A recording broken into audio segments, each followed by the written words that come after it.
एक रंगबिरंगी घाटी के ऊपर, जहां बादल धीरे धीरे आकाश में तैरते थे, एक बहुत ऊंचा पहाड़ खड़ा था जिसका नाम मोंटी था। और भले ही मोंटी मजबूत था और उस पर पेड़, फूल और बर्फ जमी थी, फिर भी वह उदास रहता था क्योंकि उसे लगता था कि वह बहुत धीरे बढ़ता है। उसी घाटी के पास एक चमकते मैदान में एक दयालु परी लड़का लूमो रहता था जिसके चमकते पंख और सुनहरी रोशनी थी। एक शांत सुबह लूमो ने हवा में एक गहरी आह सुनी और उड़कर पहाड़ के पास पहुंचा और पूछा कि क्या बात है। तब मोंटी ने धीरे से बताया कि छोटी पहाड़ियां जल्दी हरी हो जाती हैं, नदियां हर दिन बहती रहती हैं और पेड़ तेजी से बढ़ते हैं, लेकिन उसे बढ़ने में कई कई साल लग जाते हैं और उसे लगता है कि वह पीछे रह गया है। लूमो ने ध्यान से उसकी बात सुनी और प्यार से कहा कि बड़ी चीजों को बढ़ने में समय लगता है।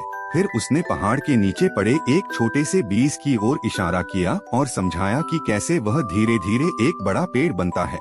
इसके बाद उसने बहती नदी को दिखाया और बताया कि वह भी छोटी छोटी बूंदों से बनकर सालों में अपना रास्ता सीखती है। फिर लूमो बादलों के पास उड़ते हुए बोला कि बादल भी धीरे धीरे बनते हैं। यह सब सुनते हुए मोंटी के कंधों पर पक्षी चहकने लगे और सूरज की रोशनी उसके पत्थरों को गरमाने लगी।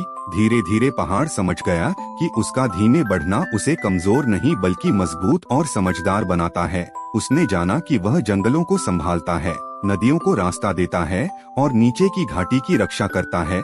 सुनहरी रोशनी में नहाकर मोंटी पहली बार गर्व से मुस्कुराया और लूमो को धन्यवाद दिया। और उस दिन के बाद पहाड़ शांत और गर्व के साथ खड़ा रहने लगा, जबकि परी लड़का लूमो खुशी खुशी आकाश में उड़ता रहा और सबको याद दिलाता रहा कि बड़ी चीजें धीरे धीरे बढ़ती हैं और अच्छी चीजों में समय लगता है।